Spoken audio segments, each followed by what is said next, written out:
taariikhda waddanka Niger waa waddanka ugu dhulka weyn galbeedka Afrika wuxuuna ku fadhiyaa bad ka weyn 1 milyan oo kiiloomitir oo laba jibaaran wuxuu xad la wadaagaa ilaa 7 waddan oo kala ah Liibiya, Algeria, Benin, Nigeria, Burkina Faso, Mali iyo waddanka Chad waa waddan xiran oo aan wax bad ah lahayn waana dalka lixaad ee ugu dhulka weyn guud ahaan Afrika wuxuu u qaybsamaa ilaa 7 gobol iyo caasimadda waddankani ee lagu magacaabo Niamey waa magaalada ugu weyn iyo xarunta dhaqanka iyo dhaqaalaha dalka Niger waxayna ka mid tahay magaalooyinka ugu kulul caalamka waxa ku nool dad qiyaas ahaan gaaraya ilaa 700,000 oo qof dhulka Niger 5 meelood 4 meel waa dhul oo mane ah waqooyiga dalkaanina guud ahaan waa saxare dhulkaani waxaa mara webiga Niger oo ah webiga saddexaad ee ugu weyn Afrika labada webi ee ka weyn ayaa kala ah webiga Nile iyo webiga Congo magaca dalka Niger wuxuu ka yimid webigan sidoo kale magaca dalka Nigeria wuxuu ka yimid oo u laabanaya webigan Niger waa waddanka kontay lixaad ee ugu dadka badan caalamka waxaana ku nool dad gaaraya 25 milyan oo ruux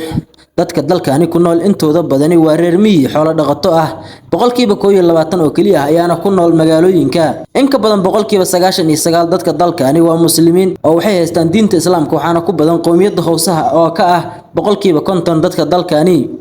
luqadda rasmiga ah ee dalkaani looga hadlo waa luqadda Faransiiska waxaa la aaminsan yahay in 6,000 oo sano ka hor ay dadku gaareen Niger dalkaani waxaa soo gumeystihii Faransiiska wuxuuna si rasmi ah uga madax banaanaaday sanadkii 1960kii Niger waa dal soo maray afgambiye iyo dagaallo sokeeye oo halakeeyay waxaa taariikhda dalkaani ku xusan abaaro waddanka naafeeyay oo dad badan nafsadooda galaaftay calanka dalkaani wuxuu ka kooban yahay dhibic oranji ah oo u taagan qoraxda iyo 3 midab oo kale midabka oranjiga ah wuxuu u taagan yahay dhulka dalkaani ee waqooyiga iyo bariga ee saxaraha ah cadaankuna waa mid matalaya daahirnaanta iyo dambi la'aanta qaarka ahina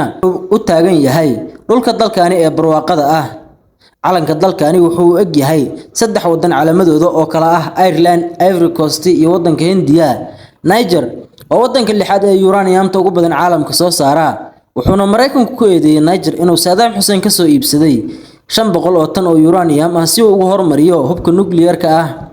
taasoo ahayd marmarsiyo oo Mareykanku doonayay inuu ku burburiyo waddanka Ciraaq